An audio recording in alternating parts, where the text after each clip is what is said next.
Oi, queridas. Mais uma terça-feira nós aqui no nosso culto de oração de mulheres. E eu queria trazer uma reflexão hoje em função de semana que vem começam as homenagens ao Dia Internacional da Mulher, no dia 8 de março. E eu queria trazer essa reflexão, por que a gente se reúne aqui, né, uma reunião de mulheres em oração? Por que esse grupo? Qual a importância disso, né? E a gente vai buscar lá desde a criação que Deus criou homem e mulher e deu aos dois o domínio sobre a terra. Deus criou a mulher, especificamente a gente lê na Bíblia, retirando o osso da costela do homem. A costela no corpo humano protege os órgãos vitais, o coração, o pulmão. E esse simbolismo a gente leva aqui para a nossa reflexão. O que é a mulher em relação à criação? Ela que protege o seu lar. O pulmão, o coração são a sua família, o seu lar, os seus filhos, o seu marido, os seus pais. E desde aquela época, a gente nota a intenção do Senhor. Deus criou Eva para a interação, para cooperar com Adão. Fisicamente, as mulheres são diferentes dos homens, mas Deus dotou as mulheres com os mesmos atributos intelectuais e espirituais do homem. Diferenciamos apenas no físico. O restante Deus nos fez igualmente. Na época do Antigo Testamento, nós lemos na Bíblia, historicamente, as mulheres eram tratadas como uma propriedade, primeiramente dos seus pais e a seguir dos seus maridos. Elas tinham tanto valor quanto um gado, uma terra, elas eram uma propriedade deles, podiam ser dispostas à sua própria vontade, dos seus maridos, dos seus pais. Elas não tinham vontade própria. Mas na Bíblia, as mulheres são valorizadas. A gente vê histórias das mulheres exercendo funções históricas, né? Estão até hoje contadas e recontadas. As leis em Israel foram mudadas, foram reconhecido que as mulheres eram vulneráveis naquela sociedade machista. Tudo era governado especificamente pelos homens. E Israel criou leis especificamente para proteger as mulheres. As mulheres passaram a ser respeitadas também e elas podiam também gerenciar os seus próprios negócios, tá? A gente pode ver em Provérbios 31. E aí elas passaram a ter o valor de rubis. E a gente tem nessa sociedade machista homens exercendo os cargos de governo, mas temos na Bíblia exemplos de mulheres que exerceram também, Débora, Miriam, Esther. E no Novo Testamento, Jesus permitiu que as mulheres estivessem entre os seus discípulos. Ele permitiu que elas também estudassem juntamente com ele e com seus discípulos.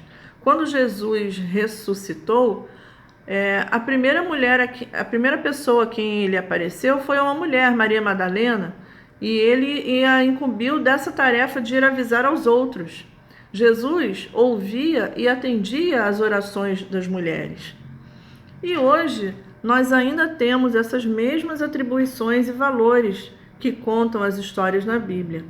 Além disso, ao longo da história, nós agregamos outros valores. Hoje nós somos profissionais, somos mantenedoras dos nossos lares, muitas mulheres são as que sustentam os seus lares, independente do marido, de uma pessoa, um homem no caso. E todos nós trabalhamos e atuamos nas mais diversas áreas, mas ainda assim temos o principal dever que foi dado por Deus, ser a coluna de sustentação dos nossos lares. Sustentamos em oração as nossas famílias, os nossos parentes, os nossos amigos, os nossos vizinhos, a nossa comunidade a que pertencemos. Essa é a nossa função, por isso criamos um grupo de orações das mulheres, porque nós temos essa função que Deus nos criou. Além de todas as outras que nós carregamos ao longo da história e agregamos e desempenhamos com muita coragem, muito talento, a nossa função é sustentar a nossa família e aqueles que estão ao nosso redor com as nossas orações, a nossa fé. a nossa vida cristã sendo um exemplo para quem está próximo a nós, que possa ver, e nós somos a ajudadora idealizada por Deus, ajudando a manter toda a criação divina. Então essa é a nossa função, por isso nós criamos um grupo em oração, porque as nossas orações são valorizadas, as mulheres em oração são valorizadas por Deus, Ele nos ouve. E nós temos, além de todas essas funções, essa principal função, que é dar o nosso exemplo como mulher cristã. Eu separei aqui um texto que fala como é a mulher de Deus.